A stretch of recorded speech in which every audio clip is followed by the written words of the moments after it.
Hello, everyone, and thank you so much for joining in. Dr. Judy here, Dr. Judy WTF. And we are right headed into the holidays. And so I thought we could do a fun light show, but my topics are never exactly light. So let's mix a little mind map with turkey and stuffing and gossip and gobbling. So tonight's episode, Thanksgiving, gossip, and gobble, or gobble and gossip, whatever you choose.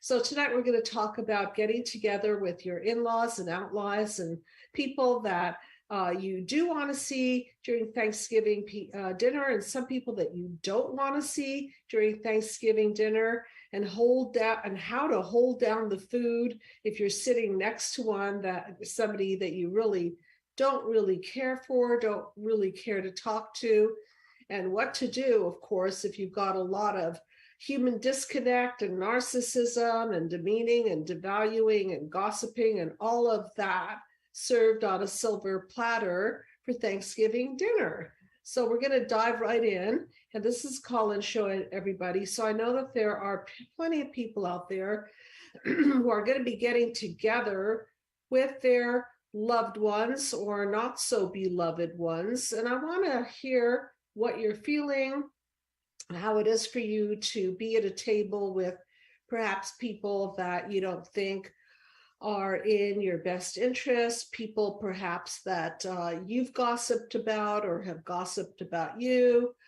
So this is a melange of energy that can bring about a bunch of triggers and rivalry and jealousies and one-upsmanships and triggers of narcissistic injury and desire to be narcissistic and shut down and defend yourself. So let's see how this all dishes out over Thanksgiving. So this is a call-in show, everyone, and the call-in number is 323-524-2599. So in essence, the show is about family and friendship dysfunction, and also we'll throw in some function because hopefully there will be some people at the dinner table that you truly want to see and are very happy to see. And I want to hear your challenges this holiday because holidays bring up a lot of feelings. And I noticed that my schedule this week is extra jam-packed. And not only is it jam-packed, but it's jam-packed with people in crisis and people who are also lonely and people who are wondering who they're going to even be celebrating Thanksgiving with, and people who are grieving people that they wish they were celebrating Thanksgiving with. So you could see that this topic is very triggering. And so I thought we could have a chat before you sit down to dinner and make sure that your stomach and your psyche is more at ease and that you can see what the foot is going on and own your own stuff about it so that you can be part of the solution and not create a problem, particularly at a time when the host and the hostess made a big deal of cooking and cleaning and decorating and serving. And on some level, of course, you want to honor that and appreciate that. And at the same time, for most of you, there may be people at the dinner table that you haven't seen in a long time, or even people that you don't really want to see, but you're going to show up because you don't quite want to not be a part of the family or friendship circle.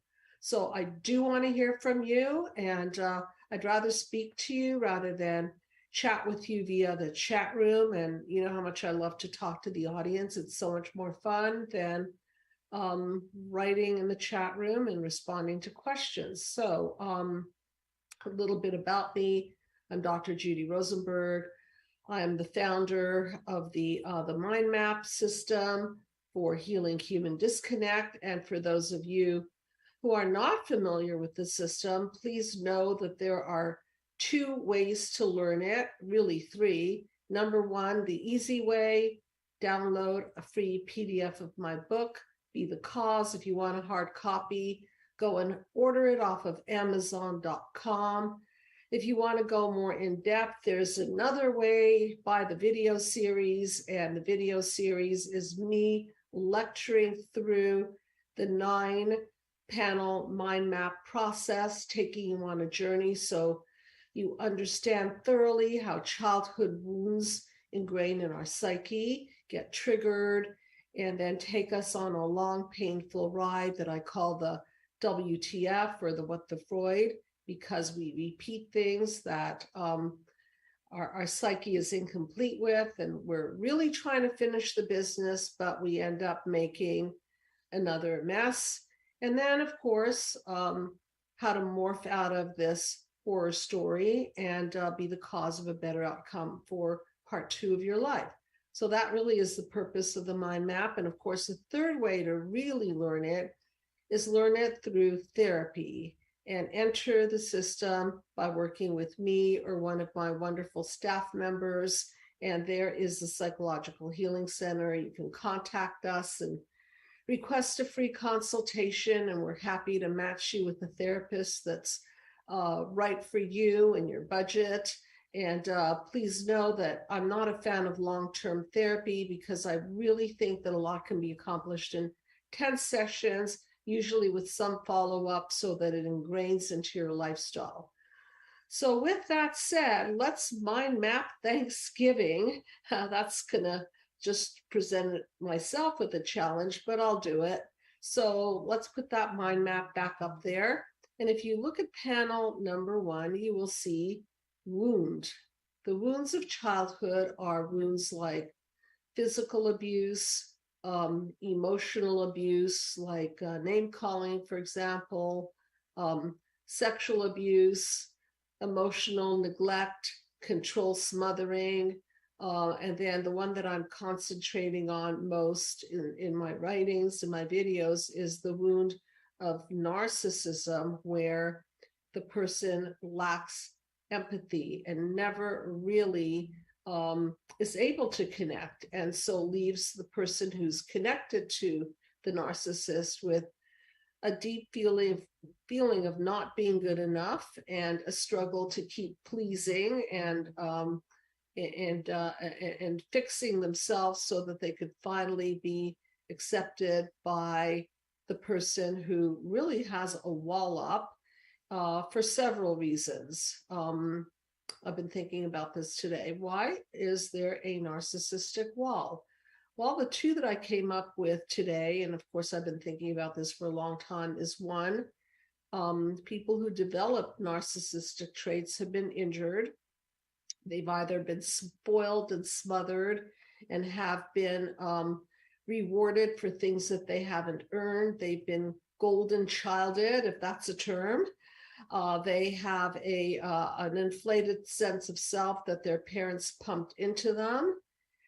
They come from parents who do not know how to connect, so therefore they never developed the connectivity, or they have been so injured by neglect and abuse that they had to disconnect and build a wall around their heart. And so the only way they know how to exist in life is really by playing the control and manipulation game. And that's a tough one, because control and manipulation does not connect with love and empathy. So it's kind of like two different game boards. So let's put that on the Thanksgiving table. Let's put panel 1 on the Thanksgiving table and see how that's going to work out. So let's say that you're sitting next to somebody who has wounded you by abusing you or neglecting you, or physically doing something to hurt you. Well, this is going to open up your wounds of childhood. And so therefore it will then create a reaction within you. Now we're on panel number 2. And that reaction can be anything from extreme anxiety to shutting down and getting depressed, or going into a state of dissociation, which is kind of extreme, but I'm now going more in the direction of complex PTSD, where childhood wounds are ripped open to the point where the person is re-traumatized. And then when the reaction encodes into a core belief, which is what we make things to mean, we're now in panel number 3. So now we're encoding meanings. So where do we get these meanings? From the blueprint of our parents. So these meanings are messages, whether they are explicit messages or implied messages, nonverbal messages, which we soak in even before we're able to speak. Messages like you're not important, you're not lovable, you're stupid, you're insignificant, you're not meaningful to me, you're a loser, and I can go on and on and on. The amount of negative core beliefs is endless. And it's important that we identify with them.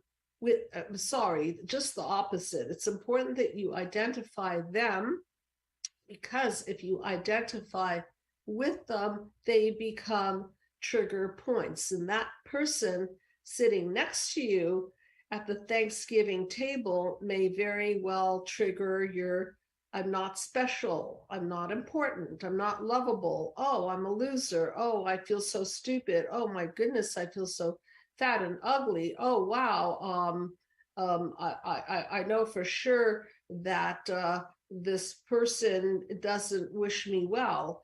And now we're off to a wonderful start of indigestion. Okay, so I want to hear from you.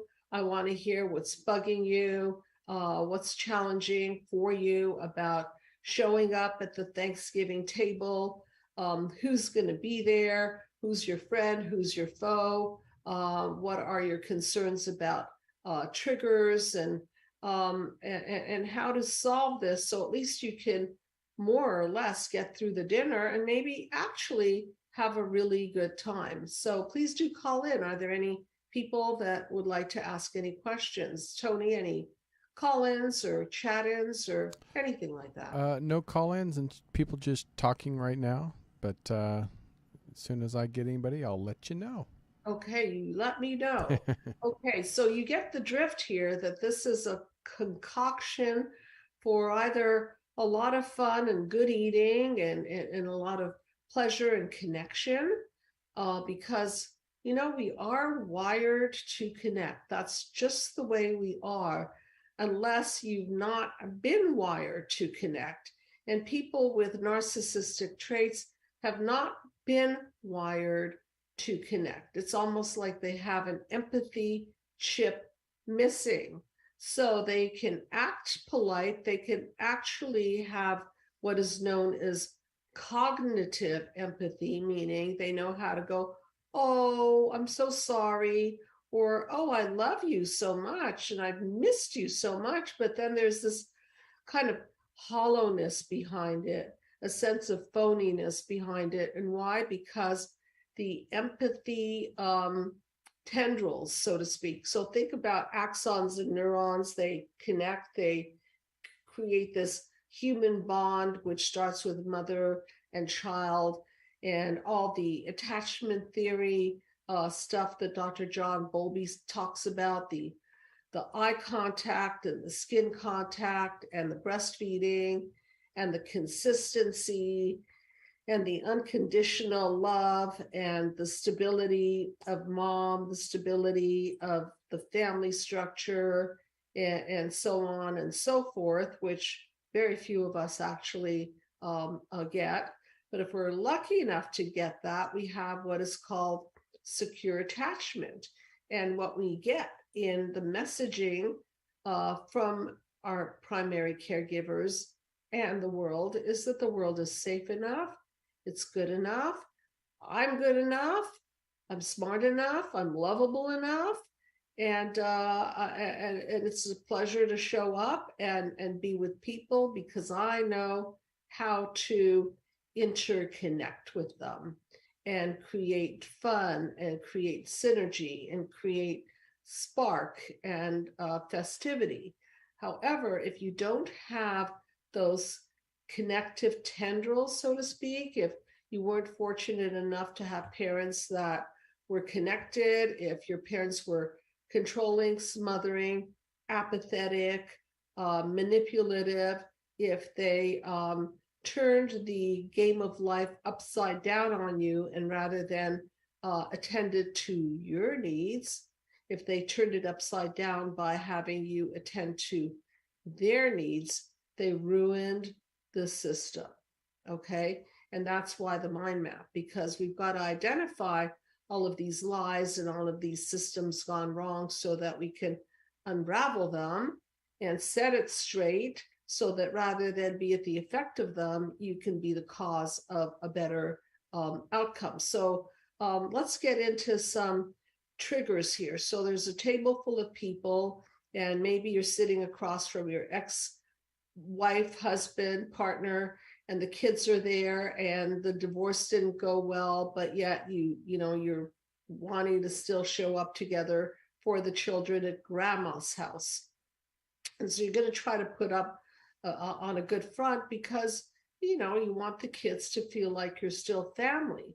However, kids are smart and they will figure out that mommy doesn't look too happy and daddy looks kind of angry, and there's a tension between them. And these kids could be anywhere from young children to grown children. It doesn't matter because again, they're in the context of trying to be family and trying to have a good dinner and trying to act as if everything is okay, and it's not okay. So what are we going to do here? Okay, so let's get into, so what are we going to do? Well, we only have a handful of days to get the therapy and get this straightened out. So let's say you haven't been through the mind map therapy. Well, then maybe read the book, or maybe go through the video series, okay? Or maybe call the Psychological Healing Center, or maybe at least have a session or two so that your family gathering is more than a bunch of triggers and sibling rivalry and feelings of envy and so on. So this is how things can go. Is number one, if you want to attempt for a better meal, I would say step number one, be very honest with yourself and own your own stuff. So if you know that you're going to be at a dinner full of people that are not exactly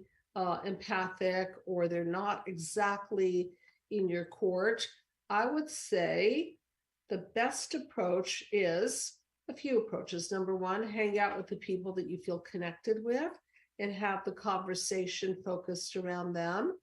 Number two, stay in pH neutral. And I really like this idea. Some people call it gray rock.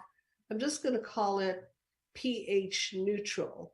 And instead of having conversations that activate and then detonate, you have conversations around the turkey. Ooh, isn't that turkey juicy this season? Or who brought the bean casserole? It is absolutely delicious. Or, hey, do you know a great recipe for, I don't know, mashed potatoes with gravy? Anything to lead you away from the emotions, because this is not a therapy hour. It could be a triggering hour, but you don't want to make it a therapeutic hour because you're there to enjoy yourself. Okay, so before you walk into the dinner, you know how you check your clothes at the counter in a restaurant? I guess that's for the higher class restaurants. You want to check your baggage before you enter the room. And the way to check it is to ask yourself, who's going to be there? And I wonder what they might trigger in me. And this is the time to be brutally honest with yourself. And then you can go through it and say, well, Aunt Mary's been pretty mean, and she called me fat last time. And so I haven't lost any weight. And so I wonder if she's going to open her big fat mouth again and start putting me down. And so, you check that thought in your mind and say, it seems like Aunt Mary gets a lot of pleasure out of triggering my insecurities. And the thing that people who are not so healthy psychologically get off on is to see you crumble. Okay. So the best defense here is to not react to anything they might say. And so if insults fly your way, I guess you can get creative about it, and you could even get humorous about it. And I don't know, I have a wicked sense of humor, so I'd probably come up with something like, gee, this has been a great dinner. So great that I just let that one fly over my head. What do you think of that? And so what I'm saying here is that you don't have to absorb it. Okay. So if you don't absorb it, you don't get triggered by it. And if you don't get triggered by it, then you don't feed the beast of the need to demean and devalue and destroy, because that's what unhealthy people do. They like to make you feel worse because they don't feel so good themselves. And the worse you feel, somehow the better they feel. So that's what I mean by check yourself at the front door, and maybe even before you get to the front door, and go over it. You definitely do not want to bring up any sensitive topics around the children. So thank you for calling in. So we have a question. And hi, who am I talking to? What name should I call you by? Actually, it's a question in the chat room. Okay. So it says that they're going to be going home for Thanksgiving. The brother that is very toxic and narcissistic always seems to cause issues. Okay. Wanted to know how to handle that when I don't want to go in the first place. But I would say that let the person talk. It's like pushing a button that's not going to detonate. So he can try, but it's not what people do, it's what you do with what the people do. So if he tries to insult you or put you down, you can just say, hey, can you pass the potatoes, please? Or just, you have, if somebody has the guts to put you down and make you feel bad, you can do anything you want, right? It's fair game. You could do anything from, hey, I just had an urge to go to the ladies' room or men's room and leave, or please pass the potatoes, or uh, you know, I I'm not really going to get into this conversation. Or what I'm saying is there are no right answers. But if you play into it, they are going to have the upper hand, and you will feel like you're at the effect of it rather than be the cause of not absorbing it. So you know how ducks are, you put a duck in water and the water does not penetrate the wings, and so really they're wet, but they're not really wet because they don't soak in the water. So be that way. Observe and don't absorb. And thank you for that question. And if you still want to, you can call in, because of course I don't know the details of the relationship. So remember, people who are inclined to be narcissistic, they like to destroy events. And Thanksgiving is a perfect event, a birthday is a perfect event, New Year's is a perfect event, Hanukkah is a perfect event, Christmas is a perfect event. Any event is a perfect event for them to make their mark. Okay. And so rather than give their insults credence, you just let it fly by, and you can do it any creative way you want, and you don't owe them a response. Remember that you do not owe them a response. If they insult you, you don't even have to take energy to defend it. You could just like, oh, pass the potatoes. Okay. Or hey, Aunt Mary, you can totally ignore them because it doesn't deserve a reinforcement. You know what reinforcements are? I think most of you do. When you reward somebody for a certain behavior, you are reinforcing the behavior. If you reward someone who's trying to hurt you, demean you, devalue you, embarrass you, if you reward them with a response, a response that it hurt you and affected you and in some way got under your skin, it's like giving them um, emotional M&Ms, if you will. Okay, so now they're just going to come at you bigger and stronger, and you've just opened the floodgate. Okay, so be like the duck. Don't let the stuff penetrate through. You do not owe them any kind of defensive answer at all. And it'll really be interesting to watch them just have their words hang in the air, because those words, let's say Aunt Mary says something like, gee, you look really fat. No response. That'll be very uncomfortable for Aunt Mary just to have her words float above the Thanksgiving dinner with no response, because now she hasn't really penetrated through to you.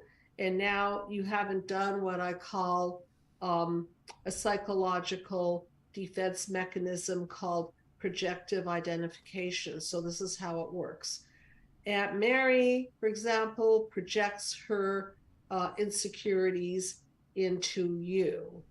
And because you have your own insecurities that correspond with what she's triggering in you, you let it penetrate. You actually identify with the wounding remark. And so it goes through and enters your psyche and damages you. And now you're upset and crying or defensive and angry. And now Aunt Mary has, in a sense, deposited her negative, insulting feelings into you. And she could be just kind of like free of it. Okay, so don't fall for that trick. It's tricky. Projective identification. A person throwing something at you, and instead of just letting it hang there and smell bad in the air, you swallow it, identify with it, get torn up by it, react to it, and then that person scores a point. And that's how they like to play the game. Remember, this is not a game of vulnerability and intimacy and love and in helping you to grow in life. This is another kind of a game. This is a game of putting you down. This is a game of controlling and manipulating and getting under your skin. And so if you already know the game and you know that you've been through it a few rounds, just don't play into it. And actually, it'd be fun to watch the sentence just suspend in air and give it more air and let it just sit there. And the person might start feeling highly uncomfortable because there will be a dead silence in the room. And then they're just going to have to eat it because you didn't absorb it. Okay? So I'm teaching you a better game of life. I hope you're learning how this works, because again, some of you play chess, some of you play chess or checkers, some of you play the game of manipulation and control, some of you play the game of intimacy and love and truth. They're different games and they have different rules. Okay, so reminding you, manipulation control is to get under your skin and to make that person feel better through your demise. Love and intimacy is about synergy, connecting, helping you to be a better person, allowing you to help them become a better person. It's a growth partnership. Okay, and the metaphor that I like to use for this is my panel number 7, which is, if you could put it up there, you can graphically see what I mean, because I think in terms of pictures. So here would be the opposite model of demean, devalue, and destroy. So let's say that you're the blue bubble and another person at the table is loving and supportive, and they're the yellow bubble. And so here it is, the light in between the two of you. So your intentions of bringing bringing joy to that person, let's say, and their intentions of bringing joy to you synergize and create more joy. Okay, so now in the narcissistic system, it's just the opposite. So if you're bringing the joy, the other person is taking. So it's a take give model where the person who's the giver keeps on giving because that's what they're groomed to do. And then the narcissistic system keeps taking and sucking dry from the giving person until the giving person is all given out and gets sick and somatic and weak and tired, and all kinds of things happen to people who give too much. And mostly what happens is they get really sick. And you could feel it in the body when you're around somebody who's not synergistic, because you leave the table feeling worse than when you sat down. And that's a sure sign. So with that said, do you see how when two forces come together, if you don't have a boundary, then people can easily penetrate you. Okay? I'll say it again. One of the aspects of staying psychologically safe is to have boundaries. So you have to know how to vet people. Is this person a friend or foe? Is this person acting as if they really care, but they don't really, and they're just trying to manipulate or show that they do? Is this person trying to gain favor from somebody? Is this person trying to compete and maybe get a little bit more inheritance in the case of sibling rivalry? Okay, so you've got to really understand people's agendas. And then instead of assuming that somebody's either of good intention or bad intention, you don't assume. You study them and you put your intention into it and see what they do with it. And if they drain you, well, there's your answer. And if they add to you and support you, well, there's your answer. And if they pretend to add to you and support you, as in the case of love bombing, then it's a phony way to really act as if they're giving you light, because they're not. So what they're really giving you is fake light, and you think it's light, and then you give, you get addicted and hooked to the person, and then they slowly start withdrawing their love when it's way too late for you, because you're really in and they're not really in, and then they'll flip it on you and they're out. Next thing you know, they're demeaning, they're devaluing, they're destroying, and they're dumping. Okay? So you need a little bit more time to study the person. You need to have some indicators of their character, and not only how they treat you initially, but you want to see a big picture. You want to see their level of commitment. You want to see things like, how do they treat other people, what their friends say about them, how do they treat the waiters, for example, how do they treat their animals. And there are just all kinds of indicators. How does their house look? Is their house in neat order, or can they not keep their life together? Are they using and abusing drugs? Do they keep their word? Do they come on time?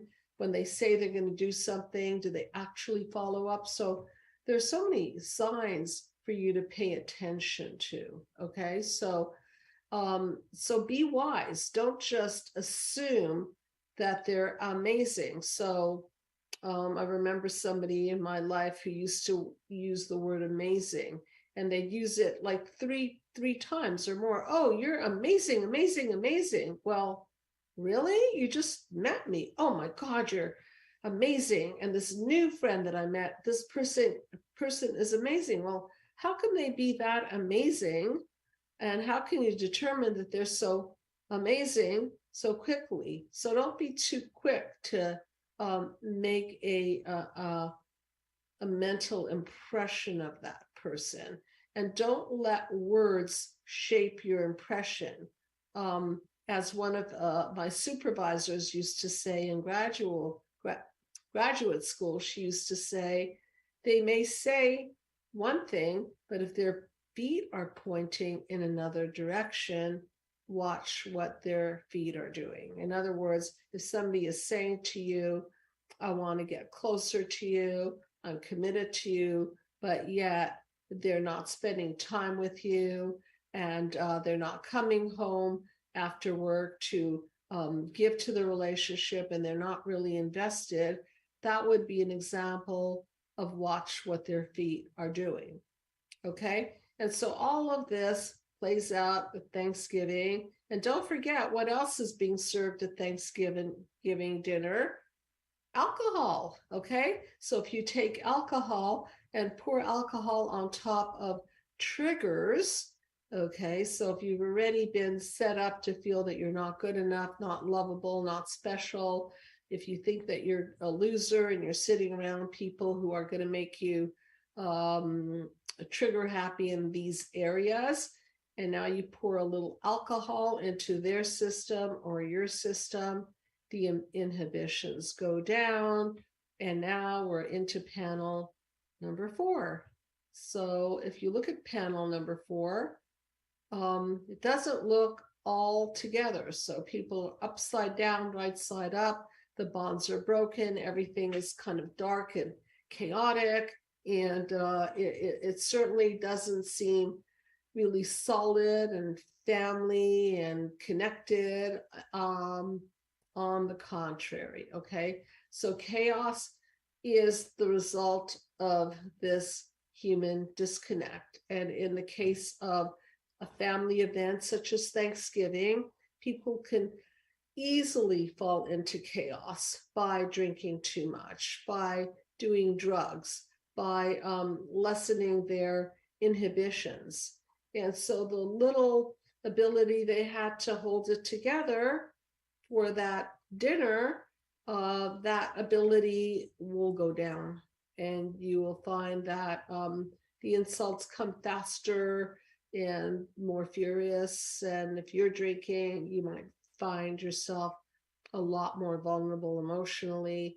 And so that's the other part of what I want to say, is that if you're going to use alcohol or any kind of drugs, well, be careful with that, okay? Because it lowers inhibition, and you don't want to mix that at an event where you're trying to keep it pleasant. So any other questions in the chat room? I'd love to hear from you guys. I know that you're off to some kind of Thanksgiving dinner, and there are going to be people there that you're going to feel jealous of, or who will be jealous of you, or people that you haven't seen in a long time and are going to be very happy to see you, and other people that you're going to dread and keep away from. So remember, the people that you dread, do keep away from them. You can be polite, because after all, it's a social event. And again, you want to make the host and hostess comfortable. But then again, you don't have to engage. Okay. So I'll bring in panel 5 so you could see a little bit more about boundaries. So boundaries is what you have to keep. So boundaries are decisions that you make not to engage. Boundaries are what you decide to walk in with. You decide to walk in with boundaries of not drinking too much, or eating too much, or gossiping, or being triggered, or boundaries of overstaying your welcome, or boundaries of trying to confront somebody at a Thanksgiving dinner when that confrontation doesn't belong in that situation. So again, be respectful to the host or the host and hostess, and know that they made a big deal. And what you bring emotionally to the dinner table makes a very big difference. So keep it cool, keep it neutral. And we have a call. Thank you so much for calling in. Hi, what would you like me to call you? What name would you like me to call you?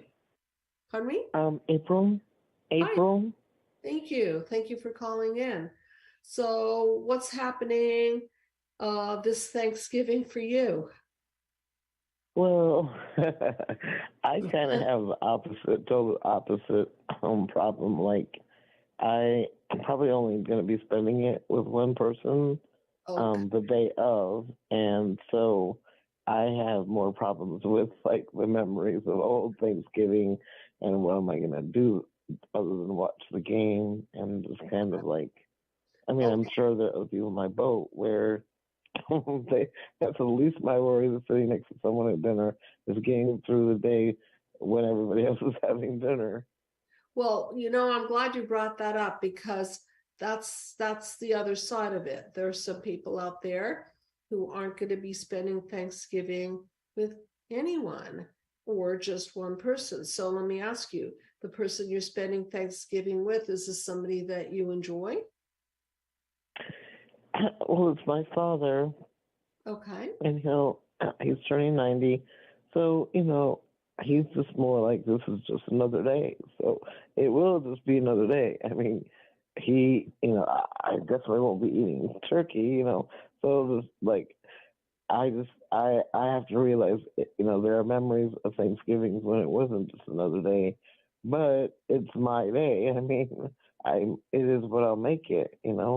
Okay, so tell me a little bit about you and your father. Are you connected? Do you have love between? Well, I mean, through the years we've connected in various ways. So I mean, we get along, but he's 90 years old. He's set in his ways. He wants to do what he wants to do. So a lot of times he spends time alone. He loves the computer, and he's not a man of very many words. So I mean, I picture Thanksgiving. Well, unless I make an effort, I'll be in one room and he'll be in another, or I may say, well, why don't we watch I live in near Detroit, and Detroit always plays on Thanksgiving, so why don't we watch the game? Or I have to initiate everything. So I don't know. Oh, you have to initiate. Why is he older? Is he not able to? He's gonna be 90, so I mean, he's Okay. just if he's fine if he wants to play on the computer all day, unless I come in and say, hey, would you like to do this? He's settled in his ways. Okay, so is the relationship good enough? Is it warm enough between the two of you? Yeah, I mean, I know where he's at. He gives what he can give, and I'm thankful for him. He loves me. That's the main thing. All his That's quirks and everything amazing. else, All right, so let's and then concentrate. Okay, let's concentrate on that. Okay, he loves you. Your relationship is good enough. You love him. So what's Thanksgiving about is really giving thanks. The food is just the dressing, understood? So of yeah. course you want to have food. Of course you want to make it pleasant. Your dad is 90 years old. Can you, if you don't want to make a big deal and cook, do you like to cook? Well, I mean, it's really impractical. He doesn't have anything to cook with because he doesn't really cook. So I mean, for things the food is like irrelevant because he'll have his food from his Meals on Wheels, so I'll eat whatever. I mean, it's more Okay. like planning the day. It's more like for me planning the day, so we're spending time together because a lot of times, like we're in the same apartment, but I'm working on something in the living room and he's working on the computer in his room. So at Right. least spend that day in the same room. Okay, so listen, it doesn't matter, but you want to make it distinct from all other days, meaning this day you give thanks that he's in your life, hmm he's alive, he's 90 years old, you're together. Doesn't matter if it's turkey meals on wheels or it doesn't matter what you're eating, but you're doing it together. So this is what you put your emphasis on. Why do we make such big deals of holidays? Because we're wired to connect. And you want to connect to your father. Do you have children? No, I don't. Do you have a significant other? No, I don't. Is your mother married? No, she's not. Is she No. alive? I'm just, pardon? Is she alive? No. Okay. So it's you and your father. So how fortunate that you get to spend the day together. So what's more important than the stuffing is holding his hands or looking in his eyes and smiling at him and telling him that you appreciate him and that you love him and sitting close to him while you watch the game. This is, you see, Thanksgiving is, the food is delicious. I know it's also a symbol of meaningfulness, but there's nothing more meaningful than human connection. And that's what the food is all about anyway, an excuse to come together to connect. So whatever you're eating is whatever you're eating.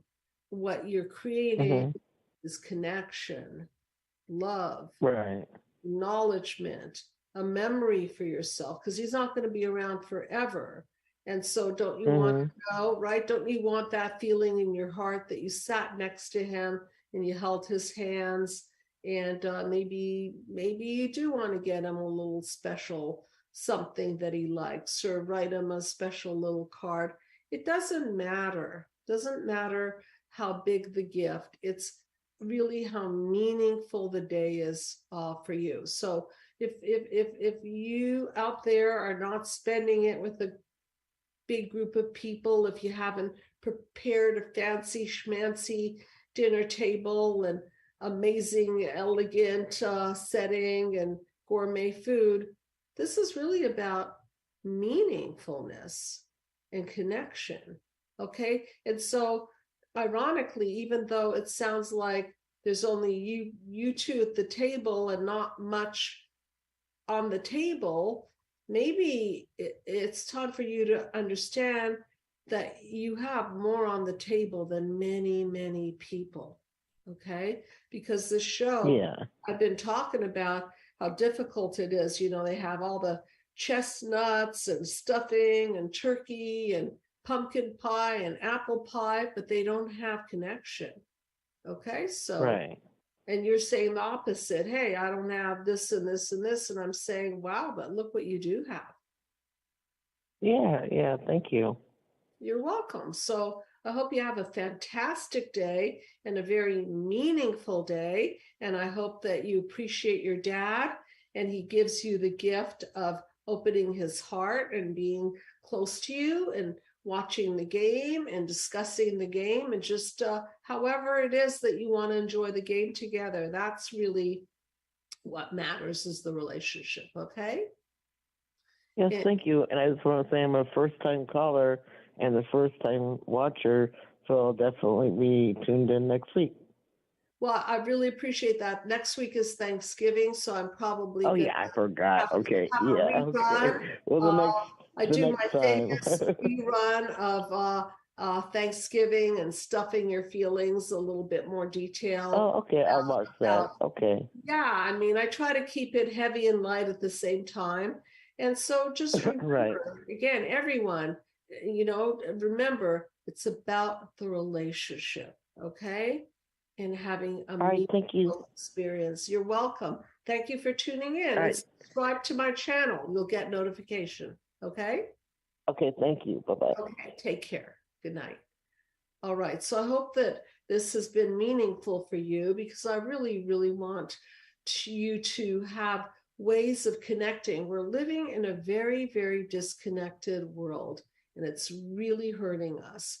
And all this talk about narcissism is just a symptom of this lack of human connection, which we so crave. And this narcissistic, apathetic system that people create is an ugly defense mechanism against the pain of connection and the fear of abandonment and the fear of getting close to somebody that they fear is going to hurt them in the worst possible way. And instead of confronting our fears and working through our fears, we erect these horrible defense mechanisms that then create more and more distance. And then this creates distance in families and sibling rivalry and divorces and kids that are shuffled between two homes, and then dinner parties where people have to keep their cool or not, or they explode into outrageous attempts to hurl their feelings at the people that they now want to upset at the dinner table. Okay, so keep your boundaries and check your core beliefs before you walk into the room.